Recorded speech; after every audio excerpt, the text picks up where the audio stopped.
खेत खजाना में आपका स्वागत है। आज दिसंबर की 27 तारीख है और दिन है मंगलवार। आज सरसों के लिए अच्छा दिन रहा। पिछला मंगलवार भी आपको याद होगा, इसी तरह से भाव तेज हुए थे। हालांकि इसका एक संयोग हो सकता है, कोई विशेष अर्थ नहीं है इसका, लेकिन कॉटन बाजार के अंदर जो गिरावट है वो थमने का नाम नहीं ले रही है। आगे क्या होगा इस पर विस्तार से बात करें, उससे पहले आपसे वही विनम्र निवेदन कि आप इस चैनल को सब्सक्राइब कर लीजिए और सब्सक्राइब करने के साथ साथ बेल आइकॉन को जरूर प्रेस कीजिए ताकि वीडियो अपलोड होते ही सबसे पहले आपको तक पहुंच सके। आज सरसों का बाजार करीब 50 रुपए से लेकर के 75 रुपए तक तेज होता हुआ दिखाई दिया, सुधरता हुआ दिखाई दिया। 75 रुपए सुधरा सलोनी का प्लांट और जयपुर का भाव सुधरा 50 रुपए। इसी तरह दिल्ली और चरखी दादरी के भाव में भी 50-50 रुपए का सुधार दिखाई दिया।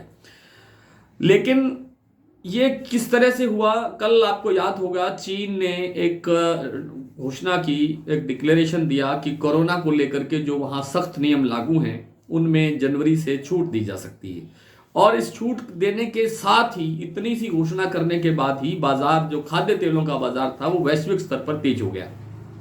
उसी से सोया पाम तेल में तेजी बढ़ गई, उसी से दूसरे खाद्य तेलों में तेजी बढ़ गई और उसी की प्रतिस्पर्धा में सरसों के तेल में भी मांग बढ़ी। सरसों का जो तेल कंपनियां हैं, तेल बनाने वाली कंपनियां, उनकी डिमांड बढ़ी सरसों की तरफ और बाजार 50 रुपए से लेकर 75 रुपए तक तेज हो गया। लेकिन ये लगता नहीं है कि ये तेजी टिक पाएगी और ये तेज बाजार इसी तरह से आगे बढ़ेगा। आज जयपुर का भाव जैसे 6825 रुपए से लेकर के 6850 रुपए तक बोला जा रहा है। हो सकता है कि कल ये बाजार 25-50 रुपए डाउन भी आ जाए या यहीं स्टेबल हो जाए। लेकिन जब तक बड़ी तेजी नहीं मानना चाहिए, जब तक सरसों जो जयपुर का जो 42% का भाव है वो 7000 से आगे ना निकले, और मुझे लगता नहीं है कि वो इस तरह से बाजार निकल जाएगा। इसलिए सरसों के अंदर कोई बहुत बड़ी तेजी नहीं है, सरसों तेल के में भी कोई बहुत बड़ी तेजी नहीं है। सर्दी की मांग बनी रहने से सरसों तेल की डिमांड बनी रह सकती है, जिससे थोड़ा बहुत बाजार स्टेबल रह सकता है, मजबूत रह सकता है। लेकिन और तेजी की गुंजाइश बहुत कम लगती है।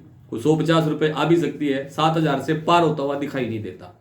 कॉटन बाजार में, जैसा कि आपको कल बहुत विस्तार से जानकारी दी थी कि किस तरह से जो वायदा प्लेटफॉर्म है उसके जो सौदों के निपटान के कारण बाजार में गिरावट आई थी और आज वो गिरावट रुकनी चाहिए थी।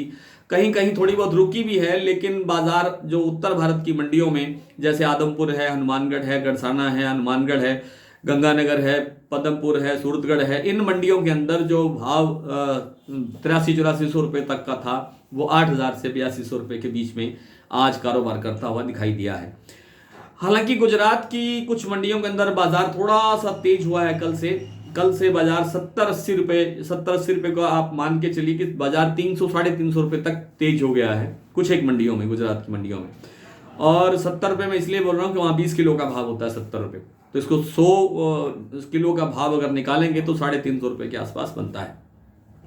लेकिन कॉटन की जो उपलब्धता है वो बहुत कम है, कॉटन इंडस्ट्री बहुत परेशान है, सारे उद्योग इससे प्रभावित हो रहे हैं, काम उनकी क्षमता के अनुसार काम नहीं चल रहा है। इसलिए लगता नहीं है कि कॉटन के अंदर बाजार इसी तरह डाउन रहेगा।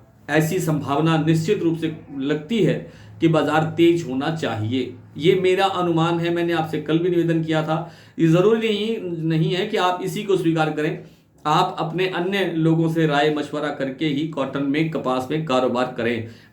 मेरा अपना अनुमान ये कहता है कि बाजार में तेज होने की गुंजाइश अभी बची हुई है। और कुछ मंडियों के भाव देखते हैं। आज भरतपुर का भाव कल से 72 रुपए तेज खुला, 6445 रुपए के स्तर पर भाव आ गया है। जयपुर 6825-50, नडबई 6445, दिल्ली 6600, चरखी दादरी 6550, सलोनी 7375 रुपए, धौलपुर 6580 रुपए, निवई 6400 रुपए, टोंक 6380, खैरथल 6521, गंगापुर 6450, अलवर 6450, विसनगर 6075, सुमेरपुर विसनगर, ये गुजरात की मंडी है, सुमेरपुर 6500 रुपए, नागौर 6500 रुपए, कोटा 6000 रुपए, दीसा 6100 रुपए, हिंडौन 6515 रुपए, मेड़ता सिटी में 6150 रुपए का भाव सरसों का रहा। गंगानगर में 6201 रुपए, एलनाबाद में 6226, सिरसा में 6112 और आदमपुर में 42% सरसों का भाव रहा 6400 रुपए। नरमा आज गंगानगर में बिका है 8,235, फतेहाबाद में 7,780, एलनाबाद में 8,131, सिरसा में 8,088, आदमपुर में 8,160, रावतसर में 8,205। आज इसी निवेदन के साथ कि आप हमारे दैनिक जो डेली बुलेटिन के नाम से अखबार आता है आपके व्हाट्सएप पर लेने के लिए आप हमारे सदस्यता जो हमारी ब्रांच है, आपका व्हाट्सएप नंबर आपको दिया हुआ है और हर डिस्क्रिप्शन के अंदर भी व्हाट्सएप नंबर लिखा होता है। आप उसको संपर्क करके आप उसकी सदस्यता लेने के लिए बात कर सकते हैं। धन्यवाद। आज इतना ही, कल फिर मुलाकात होगी, तब तक के लिए नमस्कार।